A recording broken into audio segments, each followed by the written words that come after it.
In a crowded slum of Lahore, there lived a boy named Rehan. His family of 5 shared one tiny room with a tin roof. When it rained, water leaked through, and they all pressed themselves against the driest wall, waiting for the storm to pass. There was no furniture, only thin blankets on the floor. Since 8 years old, Rehan started working after school in a small street-side printing shop. All day he carried paper bundles, cleaned ink from machines, and stacked freshly printed flyers. His fingers were always stained black. His back ached from lifting heavy reams. The owner scolded him if he slowed down.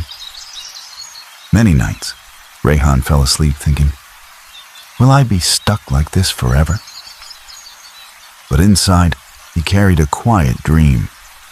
He wanted to study at university and become a professional, an engineer, a teacher, someone who could lift his family out of the slum. When he shared this dream, other kids laughed. "University? For you? First buy proper shoes, then talk big," they joked. While working at the printing shop, Rehan noticed something. The customers who seemed confident and successful, the ones bringing business cards and company brochures, spoke English. He thought, if I learn English, maybe my life can change too. He began to teach himself from discarded newspapers and old magazines. When no customers were around, he whispered headlines to himself, copying the English he heard on the radio. He also started offering to teach other slum children basic English during his lunch breaks, charging a few pennies per lesson, enough to buy extra notebooks and kerosene for his lamp. One afternoon, while proofreading a stack of flyers, Rehan realized he could understand most of the text without stumbling. He practiced reading aloud until his voice shook less, then walked to the town's public library after his shift. There, he borrowed grammar books and read them by the window until closing time, memorizing rules and copying exercises into his notebook. He saved every extra coin from his tutoring side job.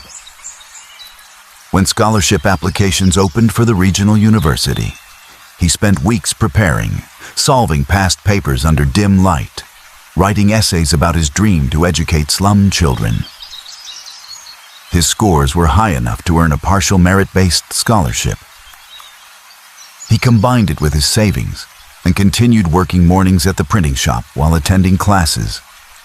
Life became intense.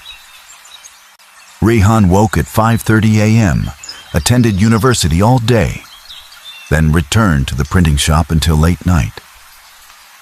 His only free time was a short, quiet hour at dawn, when the slum was still asleep and he revised his notes on the roof under the pale sky.